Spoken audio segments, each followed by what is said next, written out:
Testing. I can hear you. Can you hear me though? Are we live? Okay, cool. Good morning, everyone. Welcome to our last day of competition here at the Australian National Curling Championships. Thanks for your patience this morning. We've just, as you can see, we're playing on sheet B this morning. After yesterday's game was played on sheet C, so our wonderful volunteer Brad Scott has been repositioning all the cameras and all of our technology to get you our stream as quickly as possible. My name's Matthew Heskett from the Queensland Curling Association. Joining me is Nathan Francie. How are you this morning, Nathan? Yeah, good, man. How are you? Yeah, pretty good. We had a very exciting night last night. You were obviously on the ice. So you were playing in a 5 versus 6 playoff. It's not something that we see very often here. No, it was a bit of a surprise to be playing, actually. We thought we were done, and we had a bit late notice, so we had to play a 5-6 playoff because they couldn't separate the two teams. But good to get out there and do some extra curling. Absolutely. Now, my score sheet doesn't have the result. Can you let us know how the game went? So it was my team, me and my partner Joe Robbins versus Ian Gagnon and Rose Gallagher. Final score finished 9-2, I think. I don't know. I've wiped it from my memory, Matt. No, that's all right. But my team's finished 6th, and Ian and Rose in 5th place overall. Wonderful. Well, congratulations to you and Joe. I know that you weren't able to play last year. You were recovering from some surgery, so it's great to see you back out there, and congratulations on the 6th. Thank you very much, and congrats on your 7th. Thank you. And so last night, the other game that we had, the feature sheet game, which was on sheet C, was our first of our 3 best-of-3 championship games. That was Team Gill Hewitt versus Team Westhagen Panoussi. Team Gill Hewitt took the chocolates with that one, so 11-2 in 6 ends for that game. And we're here in the second end of our second championship game. So Team Gill Hewitt with the red stones in this game, Team Westhagen Panoussi with yellow, and Team Gill Hewitt are just up 1-0 after the first end. So Westhagen Panoussi kept Gill Hewitt to the force. Yeah, so I'm sure Matt and Jen would have went home last night after that game and regrouped, did some strategizing and thought about how they can play against Dean and Tali. As good as they are, they would have tried to find some cracks in their game to see what they could exploit there, and we'll see how it pans out today. Absolutely. So for those who are watching, it is a best-of-3 series. So if Team Westhagen Panoussi are able to get the victory today in this morning's session, we do come back for another game at around about 3 o'clock this afternoon local time here in Naseby. And that's obviously for the title for the Australian National Champion in the mixed doubles discipline. What the pathway for that person will be is that they will continue on to, whichever team it is, will continue on to the World Championships next year. Next year in around about April or so is when the mixed doubles championships tends to be. Team Gill Hewitt already pre-selected as the Australian team to go on to the Olympic qualifying event to try and get one of the last 2 spots at the 2026 Olympic Games in Milano Cortina. And it's well deserved. After the performances they've had over the last year, they definitely deserve to be at those Olympics, and everyone here in Australia and Naseby is hoping that they can qualify after only just missing out at the last World Championships on that qualification spot. Absolutely. It's they had a phenomenal run, ending in that bronze medal. Just didn't get enough Olympic qualification points from that competition. It's the combined 2024 and 2025 events. So just falling short of a quota spot.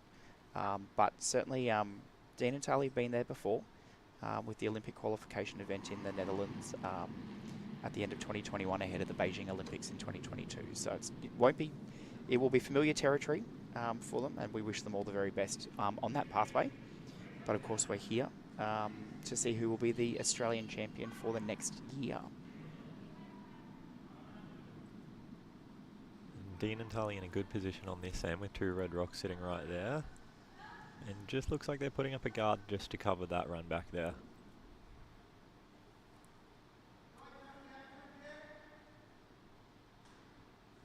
Okay, Vinny's like, going to give you a shot on your last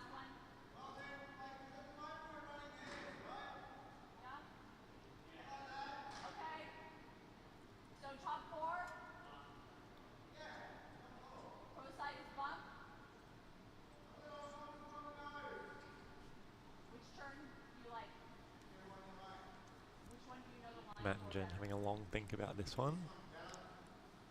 Looks like the call was just to draw around that guard and put another one in the centre of the house. And maybe use it later.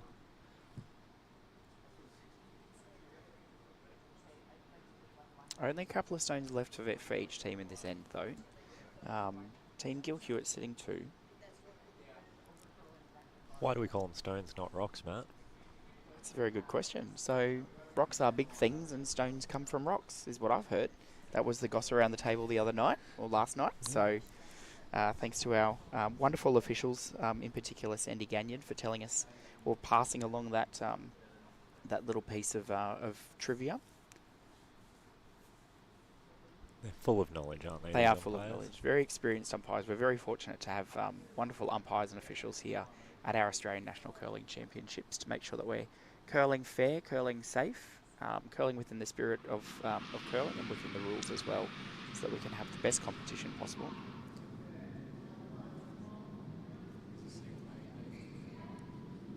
Jen coming in with, looks like a little heavy draw here. Matt's working hard on it.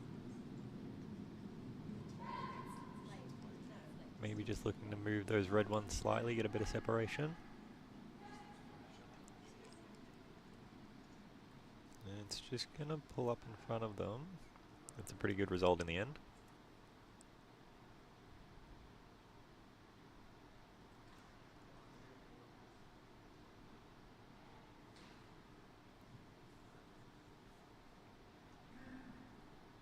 Good morning to everyone who has joined us on our YouTube live stream and our Facebook live stream.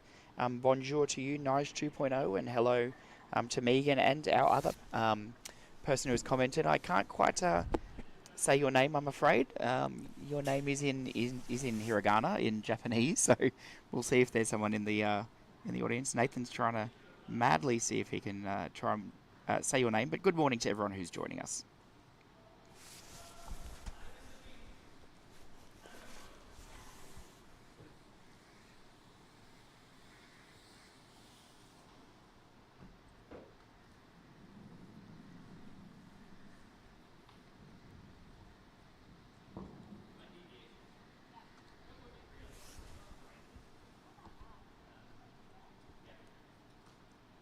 So Tala Gill with her last stone of the end. So Westhagen Panoussi with the hammer.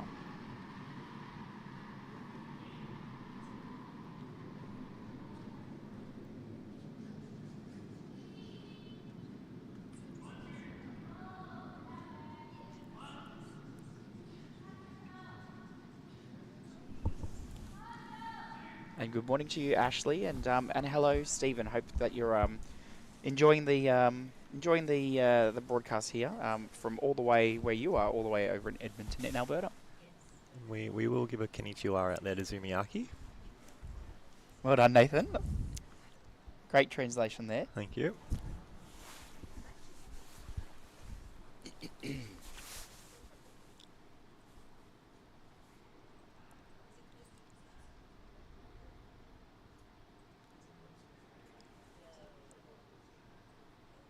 And good morning to you, Ann Powell. Hope that you have a great drive back to Queenstown today. We're just warming up this morning, just getting the vocal cords warmed up as we're sitting here watching, seeing whether Westhagen Panoussi is going to be able to get into that button with their last stone. So Matt Panoussi with the last stone.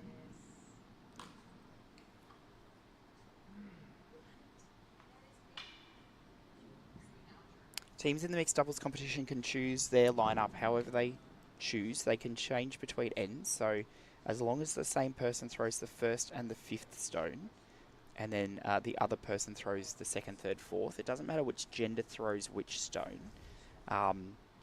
Both of these teams taking a different approach, though. Just as Matt Panoussi is throwing his last stone. It's coming in at a rate of knots.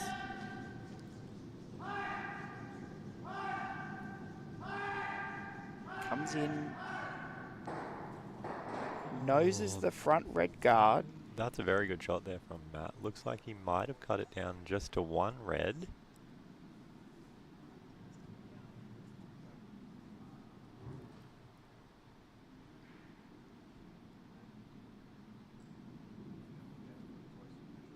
as it would be said, as we would normally say up here colloquially, it was a bit of smashy. Dean's looking numerous times, but our Deputy Chief Umpire, Rob Gagnon, is saying, if you have to look twice, just measure it. So they've called for the measure. They've called for the measure. Giving umpire Carolyn Swan out there something to do. Get her out of her nice cold chair. Carolyn will be doing a lot of things during this competition, making sure that she's keeping track of time and scores and any other infringements, but certainly getting the blood pumping as she's able to get our measuring tool, the micrometer. And explain how that works for everyone, Matt. So what this is, it's a big stainless steel rod with the easiest way to describe it is sort of like a dropped pendulum or a little bar there. It's connected to a dial which measures deflection as that bar moves. So what Carolyn will be doing, she's setting the bar pretty close to that red stone, seeing what the deflection will be, keeping it set in that same spot, and as she then wheels or pushes the micrometer around, she's then looking to see whether the yellow stone has a greater deflection or a lesser deflection of that bar. And as we can see indicated by Carolyn, the red stone showed a greater deflection, which shows that it is closer to the centre. So that's a score of 1 red, a steal of 1 red in that second end there. So Team Gill Hewitt sitting 2-0 after 2. Westhagen Panoussi will keep the hammer though. Certainly setting up a good and interesting game for us today. It's close so far after 2 ends.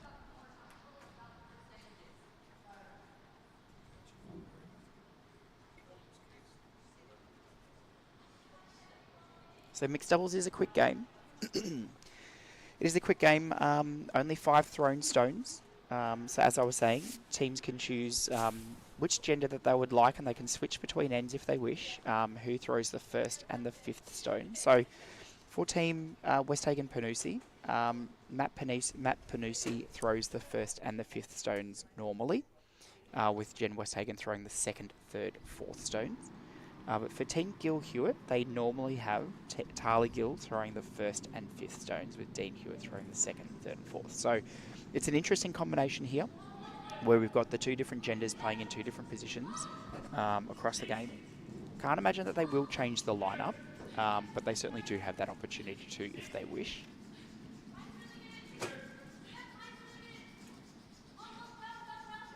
Teams have also got the power play, Nathan, so can you talk us through what the power play is?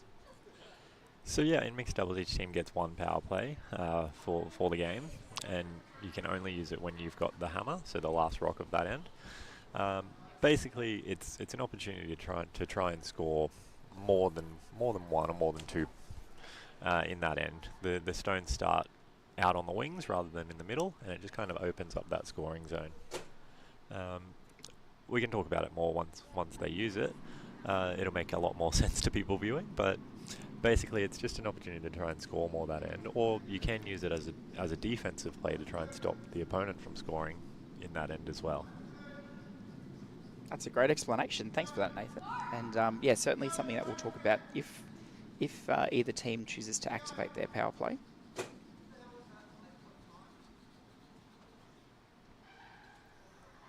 So Tali Gill's first stone just freezes on the set yellow stone in the house, and Matt Panoussi's first stone that he threw just sits beside the set position guard. That is that red stone for Team Gill Hewitt. Tali Gill just indicating to Dean to try for the draw again.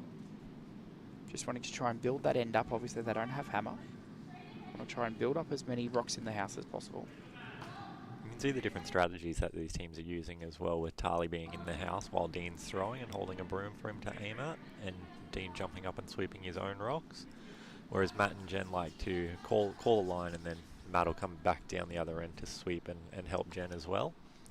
So the teams do it differently, but you just got to find what works for you. Absolutely. So both are very valid strategies, obviously playing to each other's strengths in that. Tali and Dean, as I've spoken about previously, they're very methodical in their approach to the game. Very data-driven.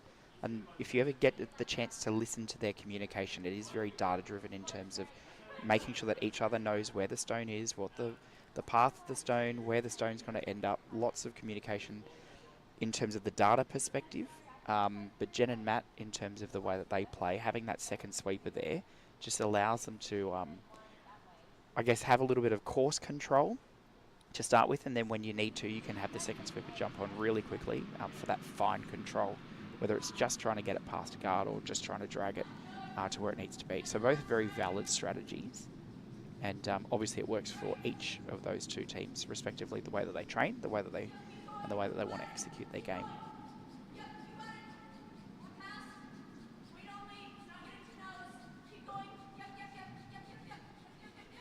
That's a great shot there by Jen, just throwing one into the center of the house. It might be sitting shot. Let me just have a look.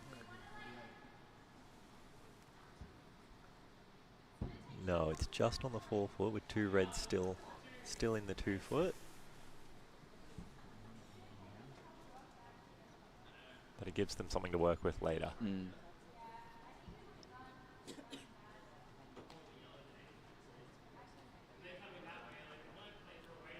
Very nicely aligned, though. From our angle, they're quite straight. Where our commentary couch is just off centre. But no, they do look ever so slightly staggered. But certainly well hidden behind those 2 guards that are at the top of the house.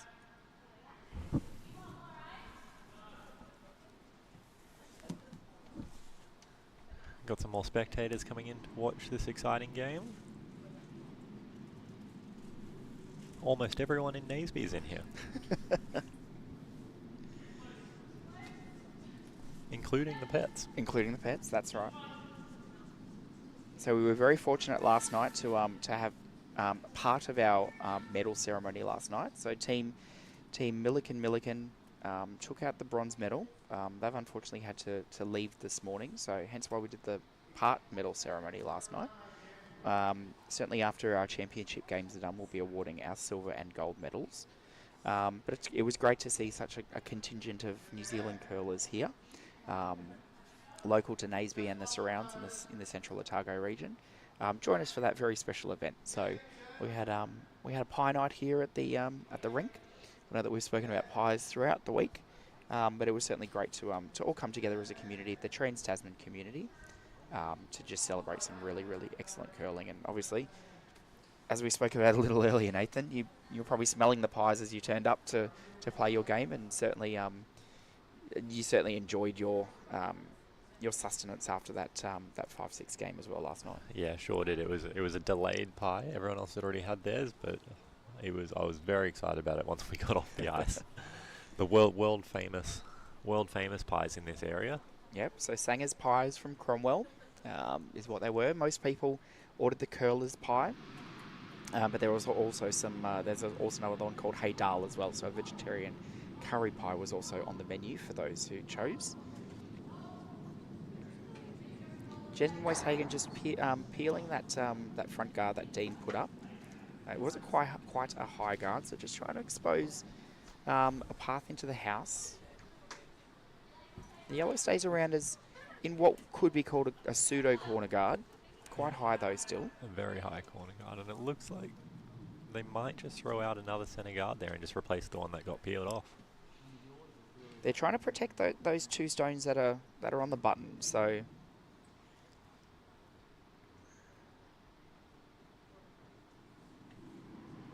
we'll see what happens here from Dean Hewitt.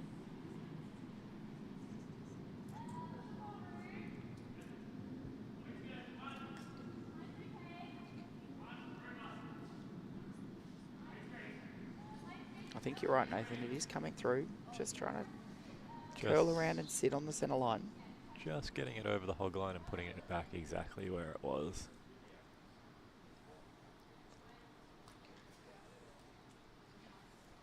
Not leaving Matt and Jen much options here other than to maybe play that same shot and try and run it back onto the guards behind as well and open it up a little more.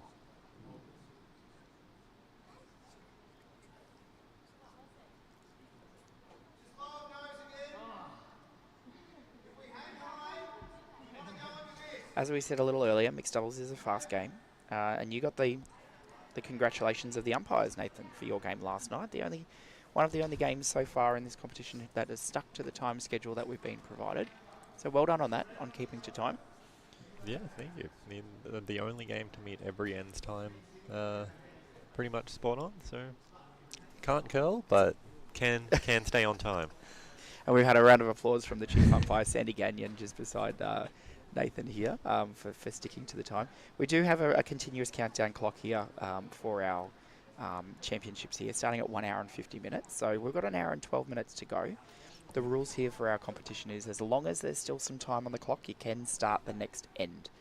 So also better give a shout out to Ian, Ros and Joe for also staying on time in that game. That is correct. That's correct. It was a whole team effort across two teams to stick to that time. But still plenty of time here on the clock in our championship game number 2.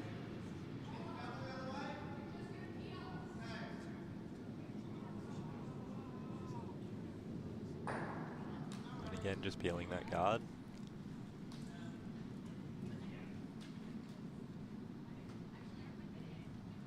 So just a couple of shout outs to our comments as well. So Stephen from Edmonton, thanks again for joining us. Stephen says that he's been very lucky to have met Tali and Dean and got to play them in a practice match with his mixed doubles partner in Edmonton.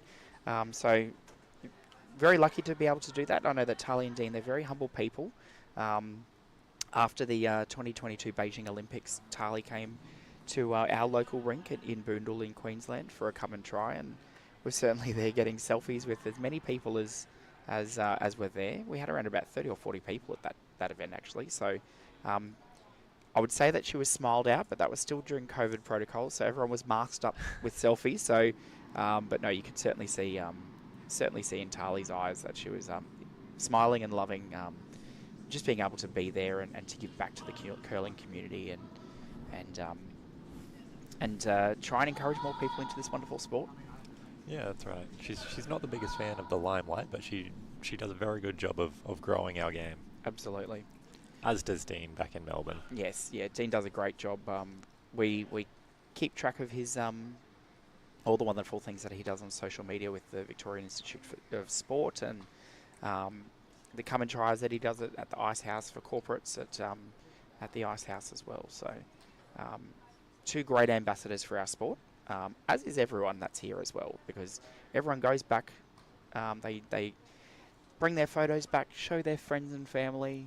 Everyone starts to watch our live streams. I know that my mum was sending me messages saying, I'm not quite sure what's going on, but it looks like you're doing pretty well. So I was glad that she was able to join us for the game that I had on Sheet C. Did we mention that Tali just put the guard back? I'm not sure if we did. No, we didn't. No. As you saw, Tali just putting that guard back.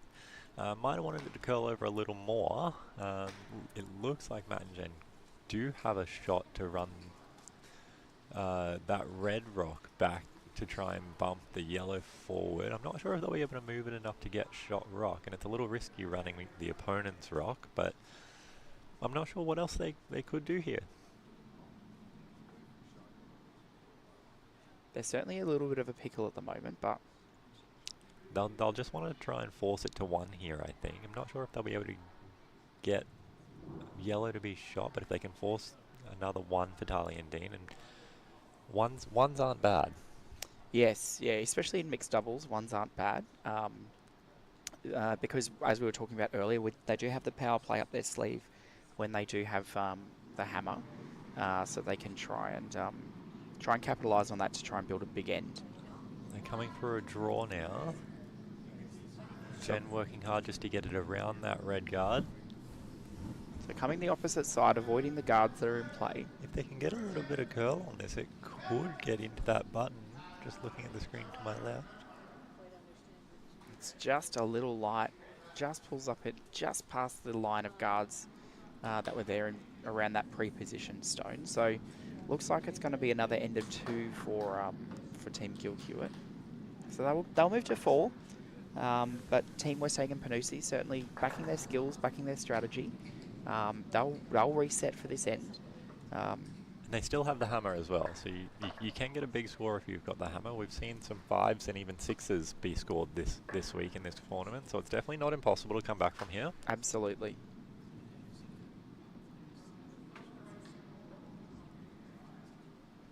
And if I could give them one piece of advice, it would be to take the advice of the coach of the Brisbane Lions. So as you may have seen throughout the week, we were wearing Brisbane Lions Guernseys, myself and my partner Grace, our Premiership 2024 Premiership Guernseys. But the coach there, Chris Fagan, whenever teams or whenever the players, they might go for a shot on goal and it just quite misses, he tells them just be a goldfish, have a short-term memory, put it out of your mind, and start to focus on the present and what's to come. So put that 2 out of your mind and reset for N4. You play every end as its own little mini game. Absolutely. You put those together, you just win each end, and you see if you can put more together than the other team. So Tali Gill just with her first stone of the 4th end coming through. Do you think that was a 2:15 regular? Oh, I'm not quite sure. I was too distracted by Kai, one of our 4-legged friends who's joined us on the couch. And Tali putting that one exactly where she wants to put it. And Dean helping a little bit with the sweep. Covering the pin. Great shot there from Tali. And when I say Dean helping a little bit, he does work hard. Yes. He's a very good sweeper. That's right. I would love to see his heart rate stats. Certainly probably not. I don't think that they'll get anywhere near as high as my heart rate, because I'm sure that Dean's fitness is a lot better than mine is. But I'm not sure your heart rate is actually medically possible. Well, maybe I'm just an anomaly, Nathan. Maybe I'm just an anomaly. But back to our comments as well. So, Nige, no, we don't have the Spates Devonshire tea for the commentators this morning. Thank you for making sure that we try to stay hydrated, though. It's a little early. It is a little early for the Spates Devonshire tea.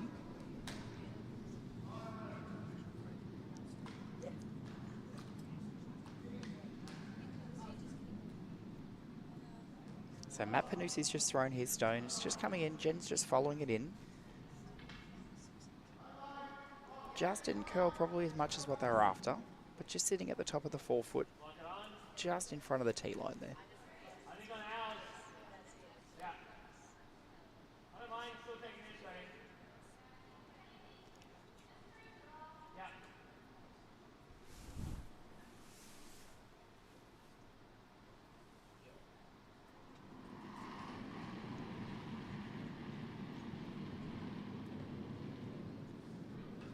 Just putting a little extra weight in this one, maybe looking for a little tap on the yellow to roll across.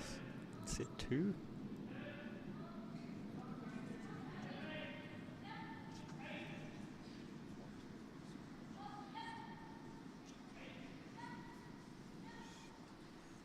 And that's exactly what he does. They make it look easy out there. Absolutely. The crowd appreciating that shot as well. I think, unfortunately for us, they make it look so easy. So we then have that expectation that we can do it too, and it doesn't quite come off sometimes. But that's okay. No, it's years of practice. Years of practice. That's why it looks easy. Exactly.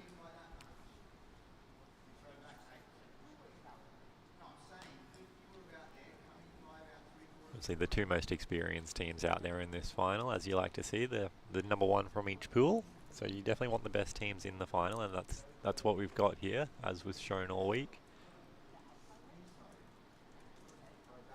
And so the road to get here, so as you said, Nathan, so both teams were the number 1 in their respective pools, Pool A and Pool B. Team Gill Hewitt in the 1 versus 1 playoff, they beat Team Westhagen Panoussi 10-2, so they progressed straight through to the best of 3 championship finals. Team Westhagen Panoussi had to wait a couple of games to then see whether they were going to have the opportunity to take Team Gill Hewitt on in the finals. So they ended up playing Team Milliken, and that was our game at 2 o'clock yesterday. So Team Westhagen Panoussi beating Team Milliken 9-8 in an extra end. So all tied up at 8 all after 8 ends. That's a nice shot there from Jen, moving one of those red rocks out. Maybe just wanting that shooter to stay a little closer, but they've got some separation there and they could move some rocks around later in the end. And then, of course, this morning we're in our second game. So Team Gill Hewitt beating Team Westhagen Panoussi 11-2 yesterday in 6 ends. Giving Matt and Jen the opportunity to go home, rest, recover, re-strategise. So Tarly and Dean undefeated still this tournament, with Matt and Jen only dropping games to Tarly and Dean. Yes.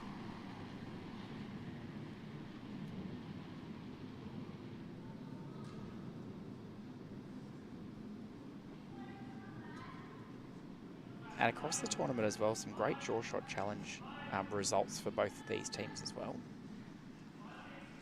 Yeah, Dean took out the closest draw shot challenge with a very nice, what was it, 3.1? 3.1.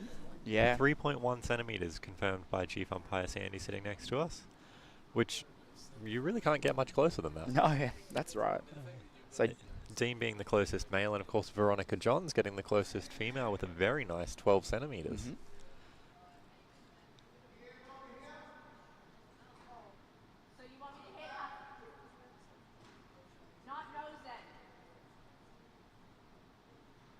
So Team Westhagen Panoussi just trying to strategise. Looking like Team Gill Hewitt still probably sitting 2, is my guess. We'll just check those camera angles.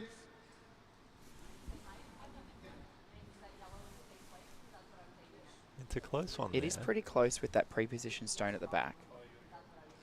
But quite likely, definitely 1, perhaps 2.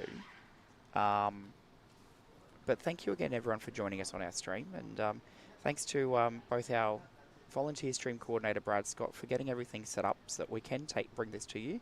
And also to Rough Road Media for their equipment and expertise for us to be able to broadcast to the world. So thanks to everyone, officials, volunteers, technical officials, coaches, and athletes for such a great competition over the past couple of weeks.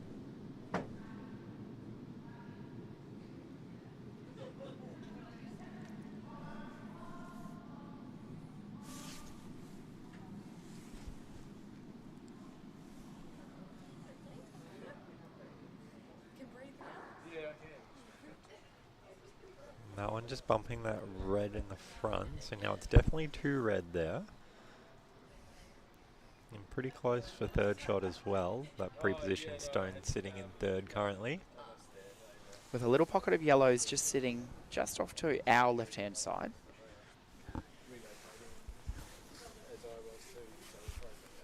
Probably not really enough there to tick and roll, but Dean looking like he's indicating he's potentially seen enough of those stones. So looking to potentially move some of those yellow stones out of the way, remove some of the danger for Team Gill Hewitt.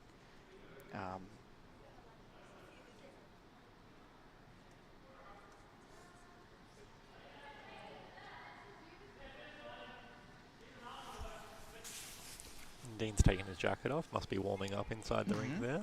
A little later start today, so not as cold as the normal 9 AM.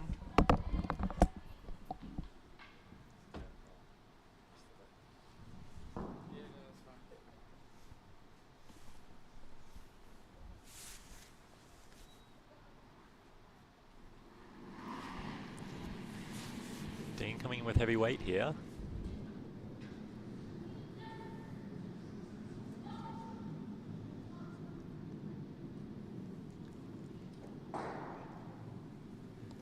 Just moving one yellow rock might not have been the plan there. I think he was looking to get that on the inside and roll over a little bit. Or maybe at least move some more of those yellows just to cut it down.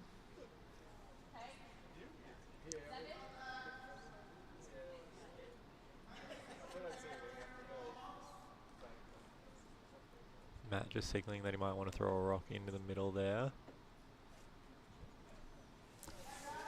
Could possibly get to shot rock if he came in with enough weight.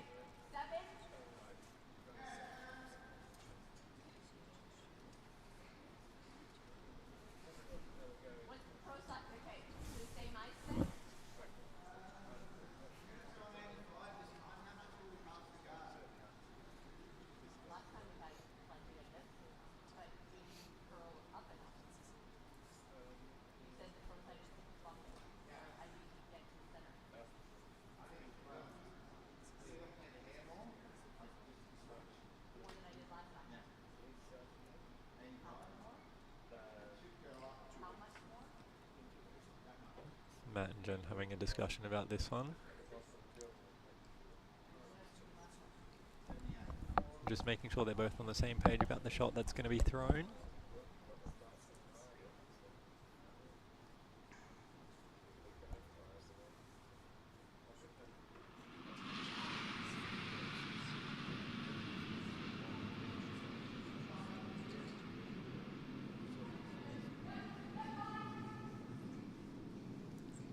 Matt working hard on that just to keep it on the right line.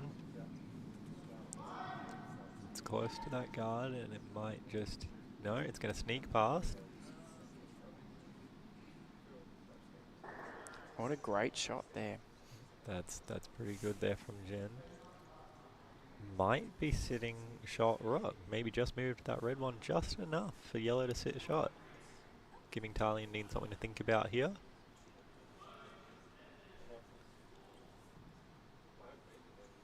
Now, just remember, if you are watching on the stream, the house camera angles that you can see is a side-on shot, not a top-down shot. So we've got fixed house cameras here on sheet C, but given that our championship game here this morning is on sheet B, we've just repositioned those cameras to show the side-on shot. The angles may not be what you're actually seeing. That's right.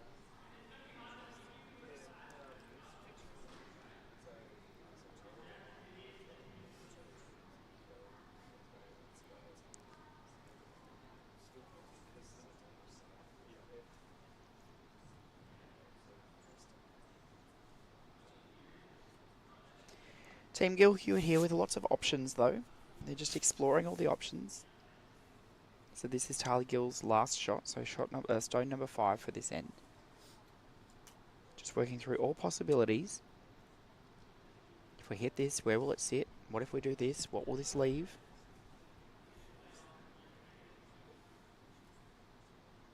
And so while they're continuing to talk through all those options, we'll just go through some of the other comments here. So thanks to Lynn Hewitt, so Dean's mum, for joining us on the YouTube live stream.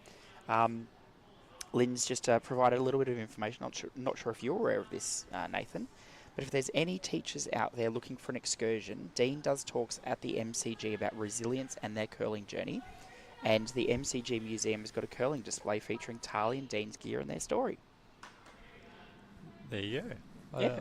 Then I have seen that exhibit, but I didn't know that Dean was doing talks there. Yeah. That'd be a great experience for young kids to go out there and learn about the game and also just general sporting resilience or life resilience from Absolutely. Dean. So Dean, as we said, so Dean and Tali, as well as everyone that's here, great community ambassadors for curling.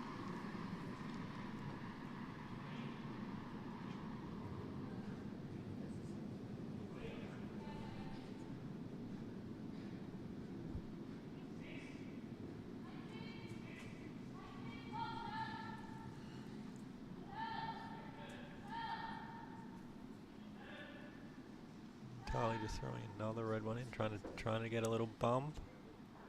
Ooh. She did move that red one, but I don't think it's moved enough to get to shot rock.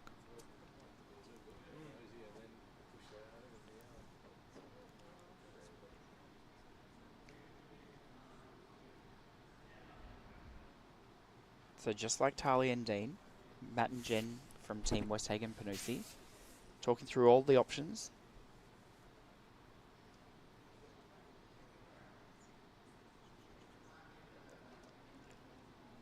I think they're just trying to figure out a way for them to possibly score 2 here. Claw back some of that lead that Gill would have. It's not a huge lead. They're just sitting 4-0 at the moment on the scoreboard after 3 ends. Maybe looking at a heavyweight in-off from the yellow one sitting on the outside there.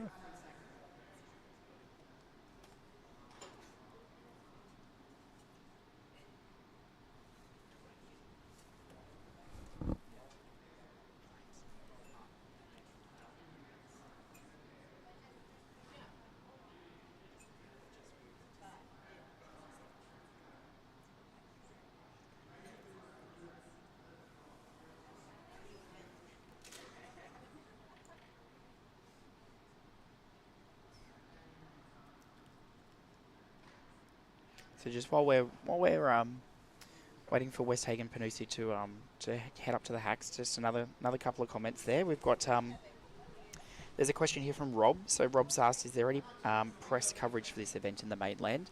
Well, we're here in New Zealand, so we're not quite sure what's going on back home. Hopefully someone from back home can let us know what's happened. We do know that there was an ABC story that Dean Hewitt was in. There was a great photo of him there talking about their success and the prospect of a dedicated facility being built. But certainly over here, there was a TVNZ story that covered the men's and women's competition. And my mixed doubles partner and I, Grace, we went out to one of the shops in Ranfurly, so about 15 minutes down the road, and the lady there said, "Oh, do you know those people who are on TV?" So we're having a great chat about the curlews who are on TV from the men's and women's comp. Matt with the last rock of this end coming in now.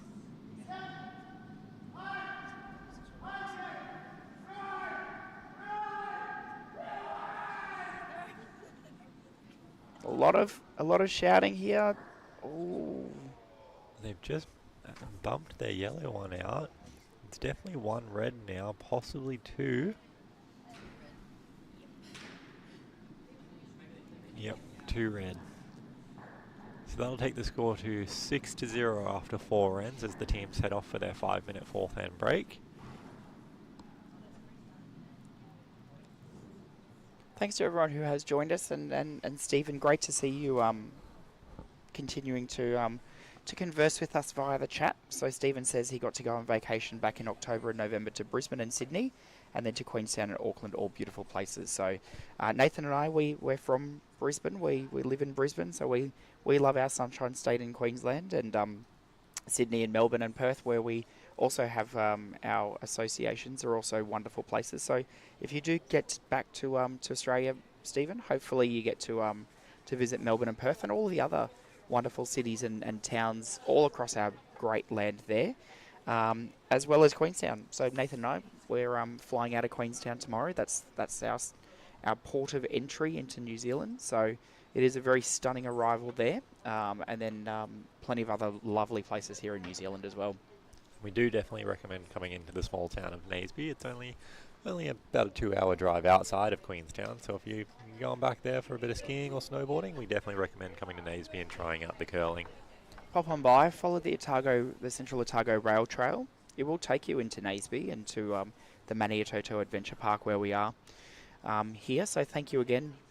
A big shout out to the very generous and warm hospitality of all the staff here from New Zealand Curling, as well as the Maniatoto Adventure Park, for once again hosting us here for our Australian National Championships in what has been yet another memorable and wonderful experience.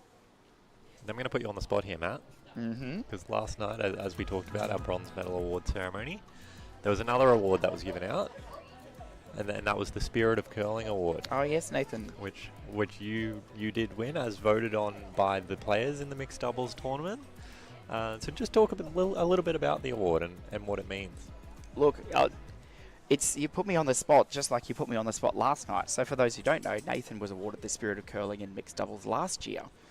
So Nathan was able to present that award to me last night. It's a really special award. It's to me it's more important than a gold, a silver, or a bronze medal. It's really because it is voted on by your peers, an award that recognises people and actions who try to solidify the curling community, bring people together, but play fair, play within the rules, and also try and uphold those the values of the Spirit of Curling. So for those who know me, I sometimes can talk under wet concrete, and I was genuinely speechless last night when I received the award. So I'm hoping to speak to our technical officials and our technical delegate to see if I can get a second chance at doing a less fumbly thank you speech and acknowledging all the people that are here. So well, now's your chance. Now's live on air, out to the world. You're putting me on the spot again, Nathan, but we'll give it a go. No, it was a very humbling experience. It's just been such a great couple of weeks here. You and I, Nathan, along with your mixed doubles partner Joe and our men's teammate George, who unfortunately suffered an injury earlier in the competition. We arrived last Saturday, or no, not last Saturday, 2 Saturdays ago. So we've been here for over 2 weeks, and it's just been such a great opportunity to get back together with the wonderful curling community from people all across Australia, being able to just play the sport that we love, socialise with people, and really try and bring that together. So a big shout out to everyone who's made this competition possible: technical delegates, event coordinators, volunteers, umpires, ice makers, rink staff, broadcast staff, everyone who's just made it such, again, as I said, just yet again another memorable experience. It's it was a great opportunity, a great experience, and very humbling award. So thanks for bringing that up, Nathan. You're welcome. Big shout out to the ring staff as well. They definitely go above and beyond for us every year that we come here. Janet looking after George after his injury. Hayden changed a tyre on Steve Johns' car last night. Yep. Nelson for hooking us up with some new gear as well. Absolutely. Very, very generous of them all, and they look after it, and that's why we keep coming back. The hospitality here is outstanding. Absolutely. And we've managed to talk ourselves through that 5-minute break as the team's back out there on the ice, and Tali throws the first rock of the 5th end. So Team Gill, Hewitt currently sitting 6-0 at the moment after those 4. Team Westhagen, Panoussi retaining hammer. Haven't chosen the power play yet. Again, Tali coming down, looking to put one right onto that button. Just frozen on that rock. And thanks for your comments, Karen, as well, on our Facebook Live stream. So Karen is cheering for Dean and Tali all the way from Canada. So great to see you join us from all over the world. It's about 11 o'clock in the morning here, local time in Naseby. So appreciate that time zones make things difficult. So it may be a little later in the day for you. But thanks for joining us nonetheless. Both of these teams have some fans out there in Canada, having spent some time over there. Obviously, Jen being from the northern part of the USA, in Seattle, and spending a lot of time across the border as well. And Tali and Dean usually based in Edmonton in their time over there, so I'm sure they'll also have a lot of fans.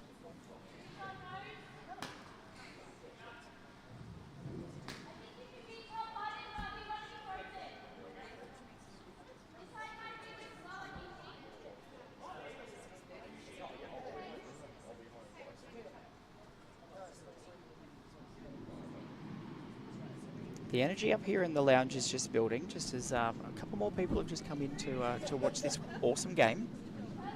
So you might hear some of those, some of that bubbling energy coming through our commentary microphones, and we've just got Kai, our four-legged friend, just joining us again, just at our feet.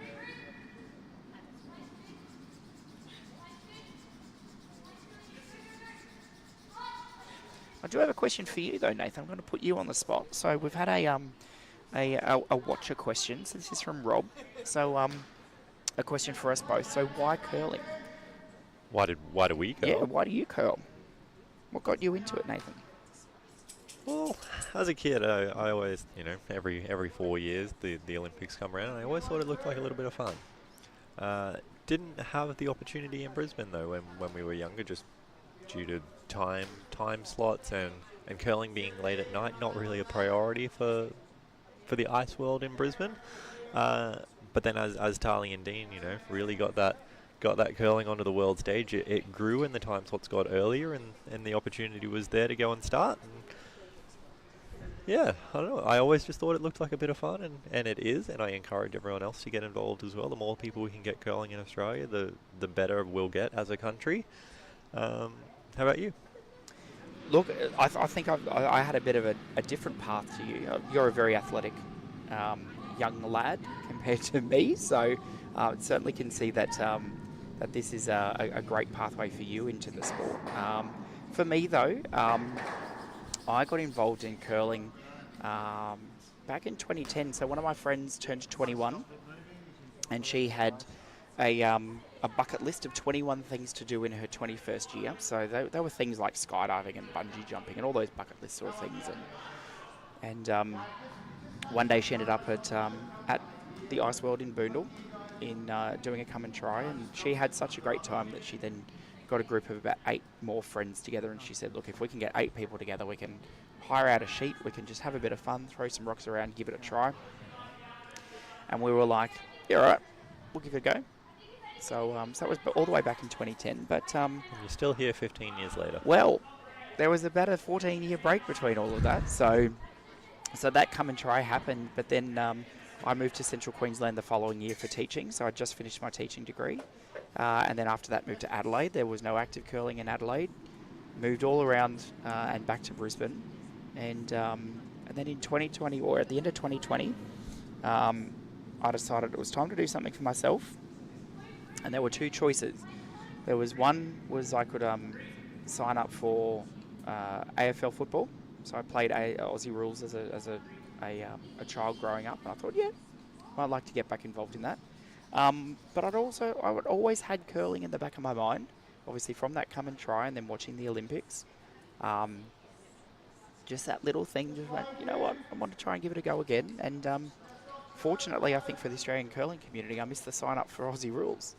so I missed that, and I saw a come and try, and I spoke to my partner Grace, and I said, do you want to give this a go? You know, go for a come and try. And then we did a learn to curl, and we did our learn to curl with a couple of curlers from Queensland who have represented Australia at the next stage. And yeah, ever since then it's just been such a warm and welcoming community, and have loved every single minute and come back every year. So that's our backstories. Yep, there you go. Thanks for the question, Rob. So just Jen Westhagen just throwing a shot with some heat there, moving one of the red guards just to try and tick off some of the stones that are in the house there as well. So just reducing some of the damage. Italian Dean still sitting 2, looking to maybe throw a third one in there.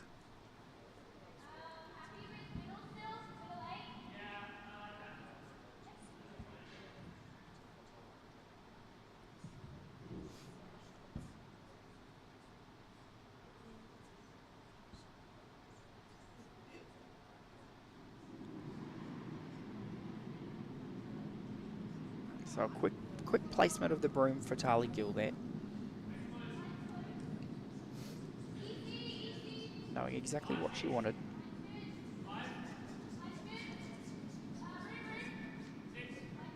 Dean just sweeping his stone just as it comes over the hog line. Just giving it a little more to finish it off and get it in the exact right spot where he wants it. Tali with a good line call there.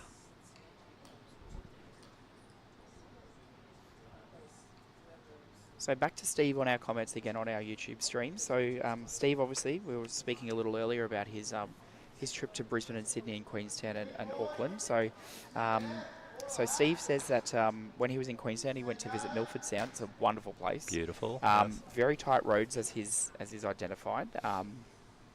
Hats off to those who do the self-drive. So my partner Grace and I, when we were here a couple of years ago, we did a bus tour. So we had a bus driver drive us there, and then we went out on the ferry at Milford Sound as well. And I can tell you what, we were absolutely pooped at the end of that. So I think we napped all the way back. So very, very glad that someone else was doing the driving there. But Steve, look, it'll be wonderful to see you back in Australia and New Zealand one day soon when you get the opportunity to come back. And thanks to Lynn as well. Thanks for your comments as well. So Lynn's comments, thanks to everyone for making this live stream possible. We feel like we're sitting there in the stands with you. Much appreciated. So great to see you here at the women's competition, Lynn.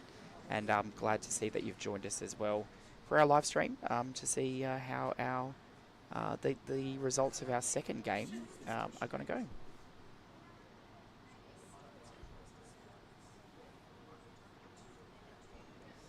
So red just sitting 3 now.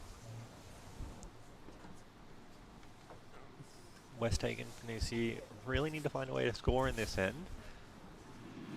They still have hammer, definitely possible.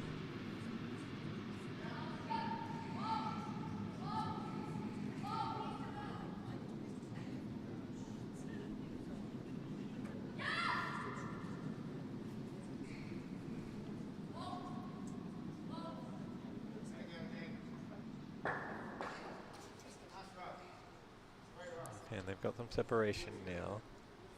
And that yellow one sitting on the front of the 4-foot, that's actually not in a bad position. It's definitely usable there for a little bump back later.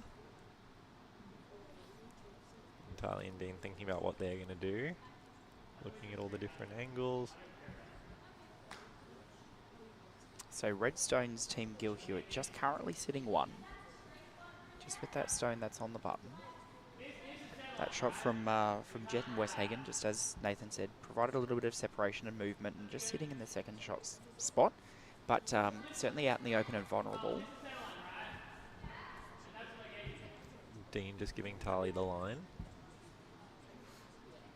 And then he makes his way back down the ice. So Tali Gill with the last stone of her for the last of her stones for this end.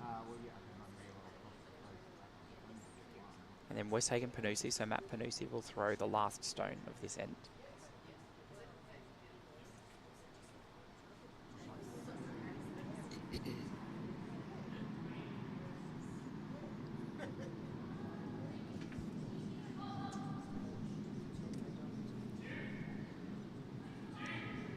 It's an interesting technique there for Tali.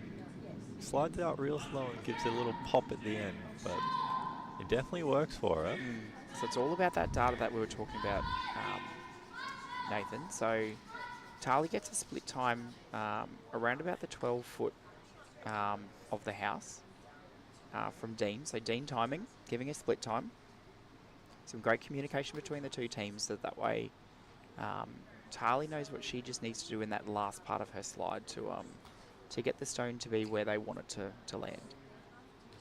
Very talented to be able to put the exact same amount of pop on it every time, or know when you haven't, and she communicates that to Dean very well, and gives him an indication of how hard he needs to sweep, whether she's throwing it a little heavy, a little light, and then Dean sweeps it into position. Team Westhagen Panoussi also very data driven as well, so they'll use their split times to their advantage. And again, just talking through all the options. They've got the last stone, so this is the last stone about to come through. But again, as you said a little earlier, Nathan, how can they maximise this end to try and get as many as they can, reduce that lead? So Team Gill Hewitt at the moment sitting 6-0 in the 5th end, or at the end of the 5th. With this last stone to come, how can they try and build an end with what they've got to flip hammer, give Team Gill Hewitt hammer for an end, but then try and stay in it. Yes. So Gill Hewitt in the red stones, currently sitting 1. And Matt and Jen looking to try and score a 2 here. Maybe playing a little angled raise off that yellow in the front, or maybe just looking to draw around it to the button and just take a 1.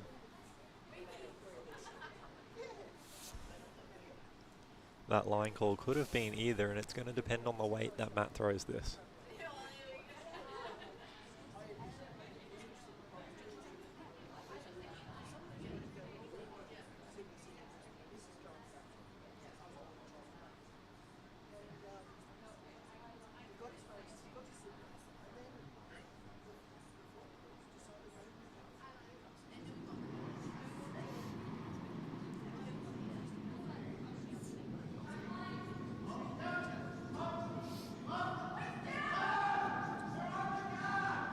Matt Panoussi's thrown his stone. Jen Westhagen sweeping it. Just trying to thread, looks like it's trying to thread the needle, but just going to wreck on that top red guard, unfortunately. Just curled a little more than they were hoping then. And that's going to be another 1 for red. Bringing it to 7-0 after 5 ends. Great effort by Westhagen Panoussi though. As we said, 1s and 2s aren't actually that bad, but this many in a row, it makes it a tough comeback.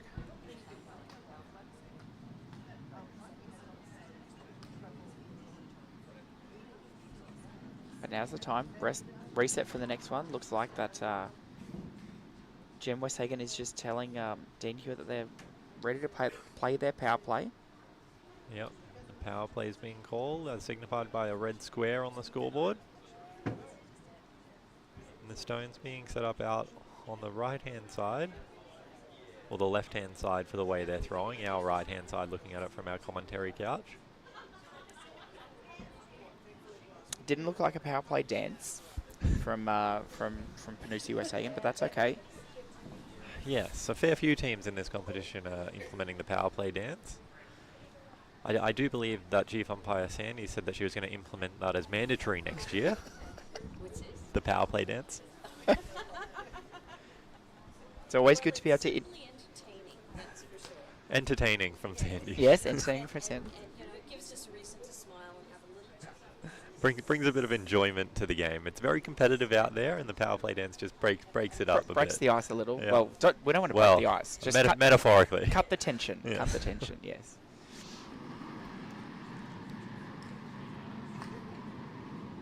So Tali Gill with her first shot, looking like it's going to be her fairly typical guard tick shot that they tend to play. Yeah. So just looking to move that guard out into the house, or just put it on that center line and use it as a center guard. So the shooter hit the sideboard, so it's out, but the pre-position stone is still in play, just as a center guard, ever so slightly off center. Just trying to look to nullify this power play there by moving that guard into the center. So keeping the yellow pre-position stone exposed. Can't be moved yet, so 5 stones, or after the third thrown stone, so 5 stones in play, then we can have some stones being moved out of play positions. So it's okay for the time being, but certainly vulnerable as we'll get towards the end of the end. Matt just looking to draw around that center guard.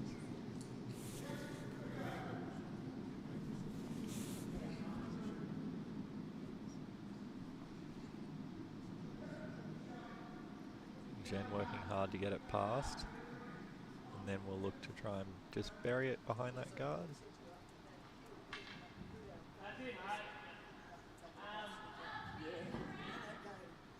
So Jen with some very intense sweeping, so no doubt her arms are probably feeling a little like jelly after that. And her lungs as well. And her lungs, yes.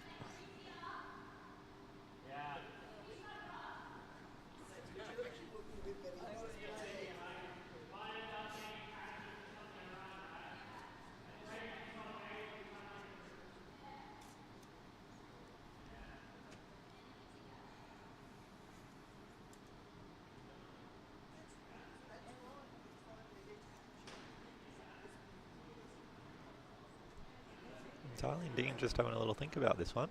And this is what the power play can do. It can make the opponents think a little bit as they want to try and cut down your scoring.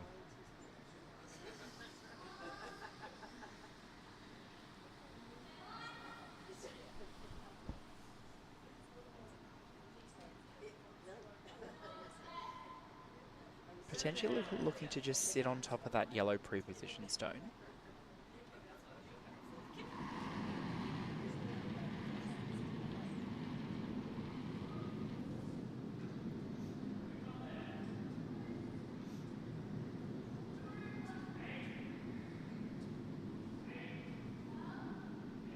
Stone's got a little bit of heat though. Yeah, no sweeping on that one from Dean. Just curling, and it's Just ticked that yellow one. Matt working hard to get it out of the house. It's just going to sit on the back 12.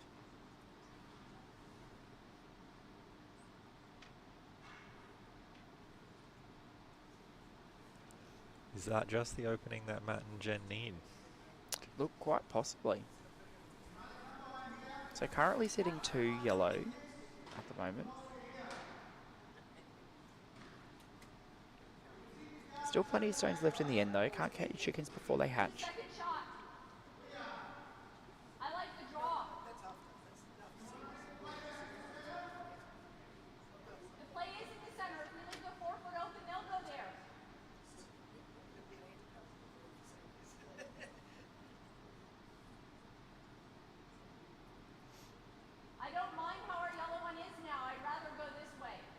So there's a lot at stake. So that's why there's a lot of what my partner Grace calls strat chat. It is a very strat-chatty game, It is Curly. yes, it is. And in particular this one as well, because the winner of this game, so if Team Gill Hewitt win this game, they'll take the best of 3 series in 2 games, and will be named the Australian National Curling Championship champion for mixed doubles once again in 2025. But if Team Westhagen Panoussi can win this game, it'll take it to the 3rd game this afternoon at 3 o'clock. So everything on the line at the moment.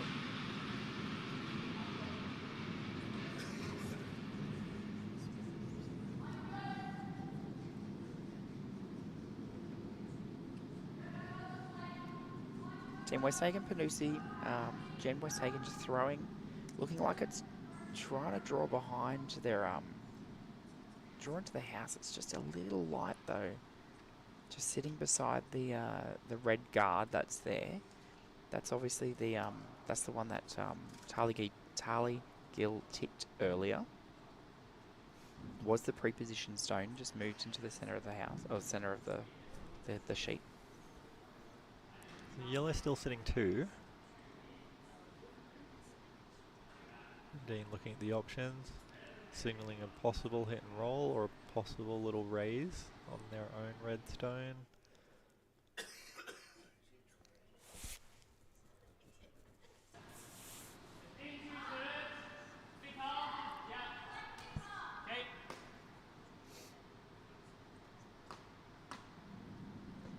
It looks like the hit and roll is the call.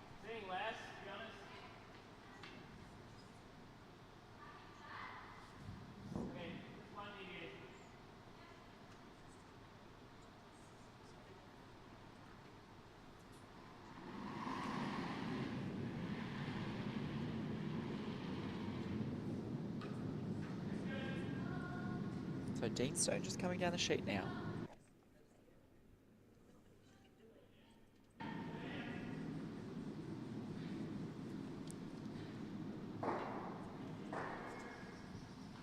So it looks like it got the wrong side of a stone.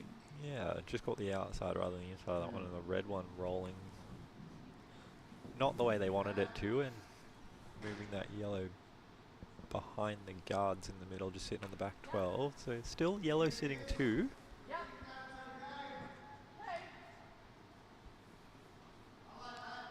But that red stone still sitting out wide. Could come into play later. Could come into play. Still in the scoring zone. But certainly up for Westhagen Panoussi to capitalise.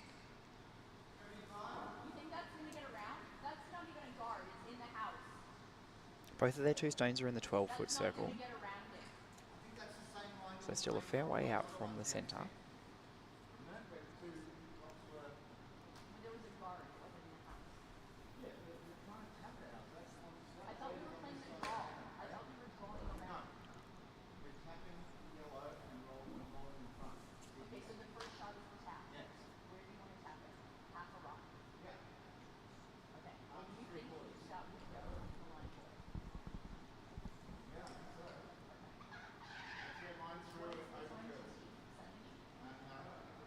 About 23 minutes left on that countdown clock. So we started at 1 hour 50.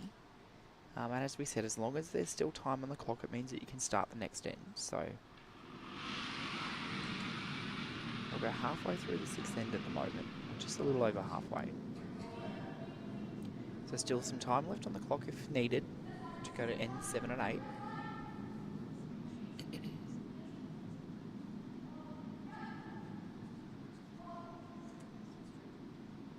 Jen Westhagen Stone just coming in and just touching their yellow in the top of the 12. Just nudging it behind the front guards. Yeah, so it's not a bad result there. They've definitely got one hidden behind the guards now. That'll be hard to move. And they're sitting 3. Dean might look to get rid of those 2 yellows sitting in the front of the house with his rock. Just a little inside roll off that one to eliminate both yellows.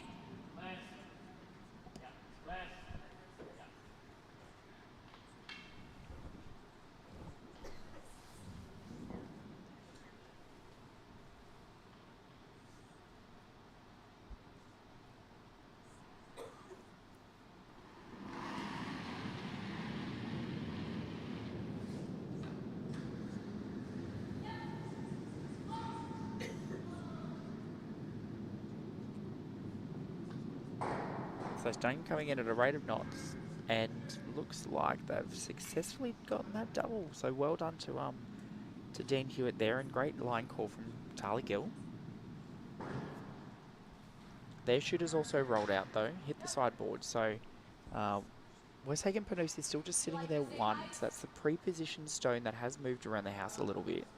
It was on the wings because it was the power play. Just at the back of the, almost biting that 8-foot circle, and almost on the centre line, but certainly buried behind those guards.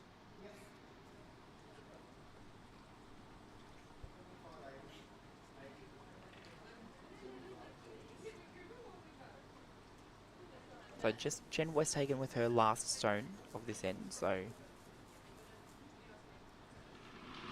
that'll mean 2 more yellow stones to come, with Tyler Gill with 1 red left to throw this end.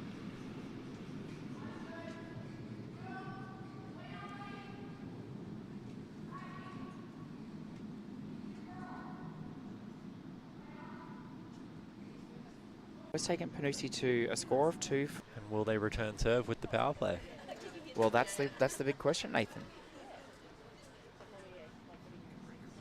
Yes, they will. Dean's pointing out wide.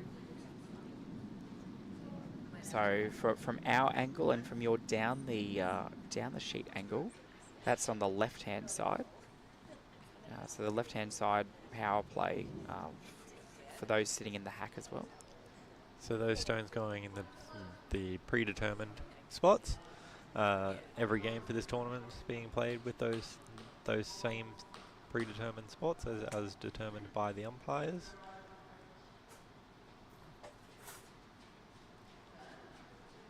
There's a few different spots those stones can go in depending on how much the ice is curling. Mm-hmm.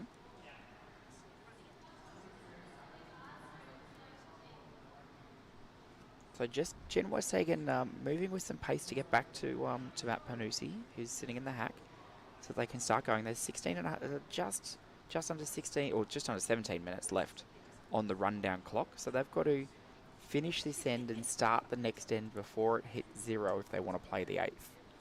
So your normal mixed doubles end, it's about 12-13 minutes per end, but obviously being a final with everything on the line here, they do want to think about their shots a little longer. That's right. So they will have to hurry a little bit. So both teams under time pressure. Obviously playing within the spirit of curling, so we were informed at our team meeting that that time violations will be taken seriously, and that teams should play within the spirit of curling, not to unfairly run that time clock down to try and get any advantage. So Team Gill Hewitt will just continue to rest and reset and work within their usual play speed.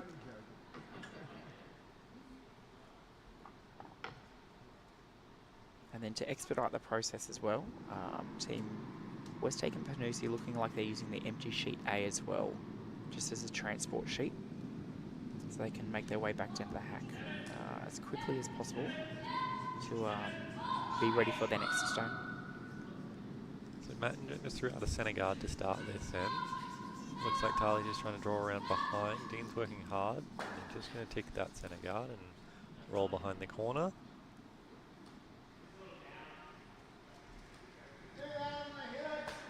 So keeping stones in play at the top of the house. The only one that's in at the moment is that red pre-positioned stone.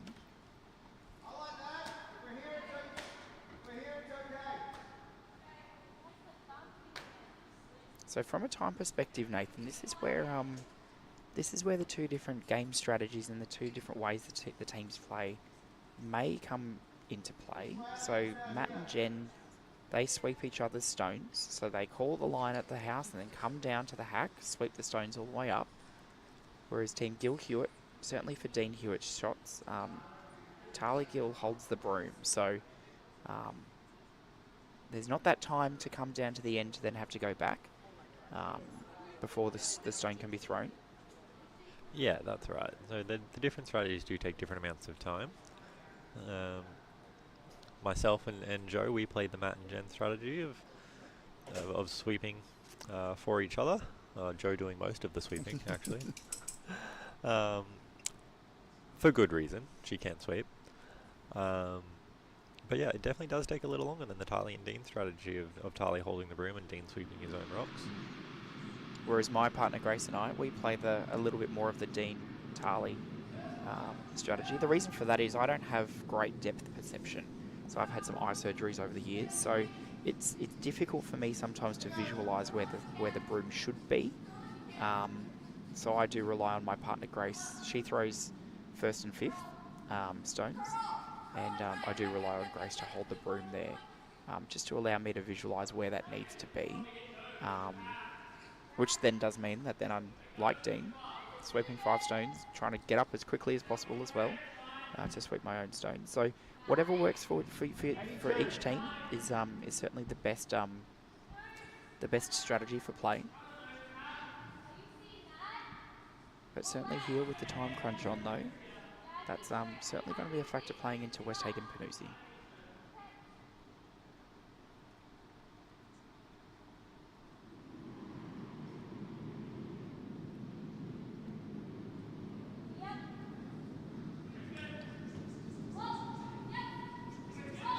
Dean sweeping hard on that one straight away. Just now easing off, just letting it go, and now back on. Just wanting to move that yellow that was thrown by Jen Westhagen. Good throw there by Dean, just nosing that yellow at the back to sit 2. So just 2 stones in the house at the moment, just those 2. The pre-positioned red stone as well as the one that Dean just threw.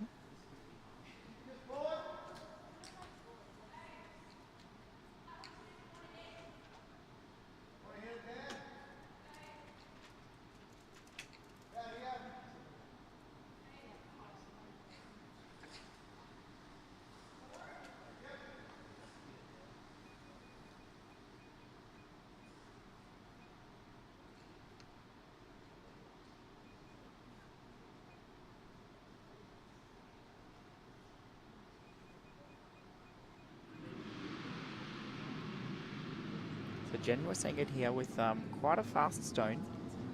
Might be looking to move both those reds out of the house. It's just not going to curl for her.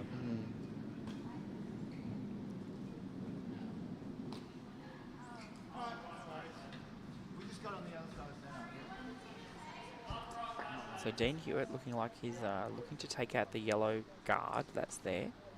Try and starve Westhagen Panoussi of stones and the opportunity to score by through tap backs or removing other opportunities for some ricochets.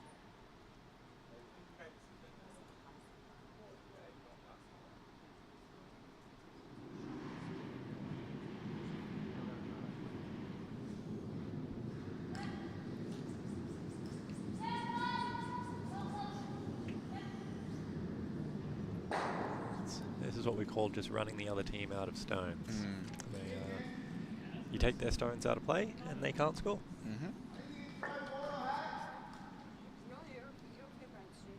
So different to men's and women's and mixed forwards. The maximum score on an end is 6. So that's 5 thrown stones plus the pre-positioned stone. So Westhagen Panoussi down by 5 at the moment. Still 2 ends, but of course Team Gill Hewitt have the hammer as they're playing their power play in this end. They scored 2 in this end. That will put them up by 7 and make it mathematically impossible. And arithmetically eliminated. Yep.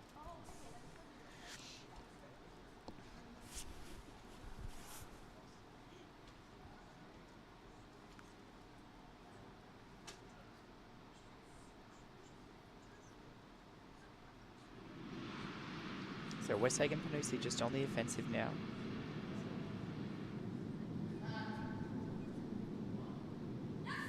Just trying to now remove some of those red stones from the house. It sneaks past that red one and just bumps. They're going to get 1. Or Matt sweeping hard to try and get that out. And it's just a biter there. A flob, as Ann Power would call it. A frustrating little outside biter. Yes. So red's still looking like they're sitting, red's still sitting shot, just that pre-positioned stone out on the wing. But second stone is that yellow one that, that Jen just threw.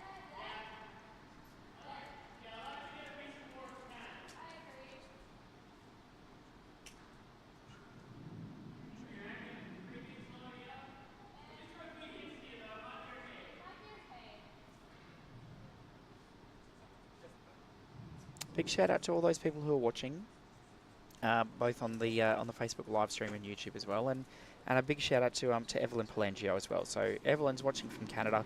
So glad that she got to see Dean and Tali at Worlds a couple of weeks ago. So great to see you've joined us, Evelyn, and great to see that you're able to get out to those World Championships in Fredericton.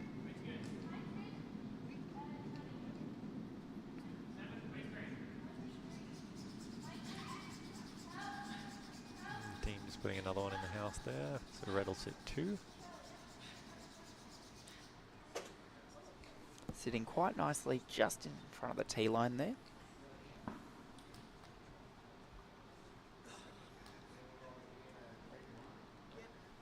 Forcing Team Westhagen Panoussi to have to start to do what I start to call the YouTube highlight reel shots.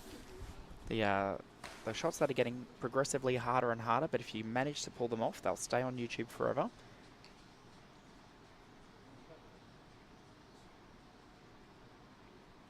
There has been a few highlight reel shots this week on the live stream, and also in the men's and women's in the week before. Absolutely. There's been some great curling over the past couple of weeks.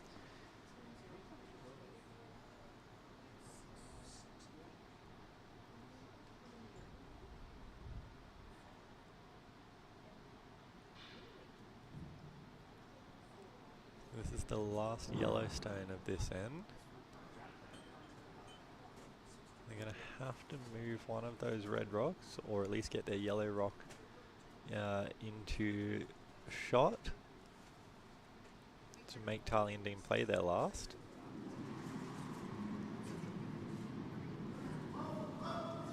And as we see this one come down the chute, we'll just give a big shout out to all 11 teams that have competed in this tournament.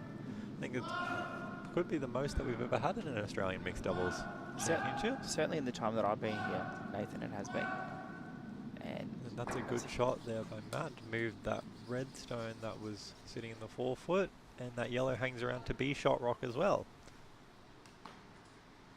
So back onto Tali and Dean from Team Gill Hewitt. They draw in for 1 here to put themselves up by 6.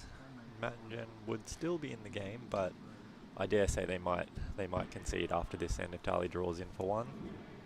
And while we wait for this last shot, just a big shout out to the Victorian Curling Association. If you haven't been able to make it over to the National Championships, they're holding their fun spiel on the 17th of October.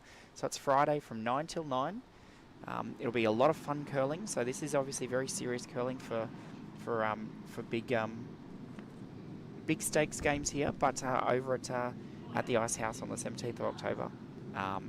Whether you're just yourself or whether you've got a team, you can jump on the Victorian Curling Association's website and register your team once registration's open to come along to the fun spiel. Just as that stone's about to come in, and it comes in and it sits perfect shot there from the Team Gill. So 1 red with their power play to take the score to 8-2. And we're having a look down at the other end. Just some discussions. And gloves are off. Handshakes all around. Well done. So congratulations once again to Team Gill Hewitt. Once again, your Australian national champions in the mixed doubles discipline. They'll not only have already earned the right to head to the Olympic qualifying event later this year to try and earn one of the last 2 spots at the Milano Cortina Winter Olympics in 2026, but they will also represent Australia at the World Championships next year as well. So big congratulations all round to all of our teams, and in particular to Team Gill Hewitt and to Team Westhagen Panoussi for taking out the silver there. So well done to everyone. Thanks, Nathan, for joining us this morning. Thank you, Matt. It's been great commentating with you. And thank you to all the commentators that have jumped on this week as well to bring something to the viewers. It was nice having special guests and players jump on after their games and just make it a little more entertaining for the viewers. Absolutely, and a big shout out to Brad Scott, our coordinator here for our stream. None of this would happen without Brad's determination and efforts and all of his hard work, as well as Rough Road Media as well for all the equipment and the setup as well, for allowing us to take curling to the globe for you. So thanks everyone. We are going to sign off. We'll have our medal ceremony very, very shortly, where Team Gill Hewitt will receive their gold medals and Team Westhagen Panoussi will receive their silver medals. So thanks once again, and looking forward to seeing you again potentially at juniors and seniors in July. Good curling, everybody.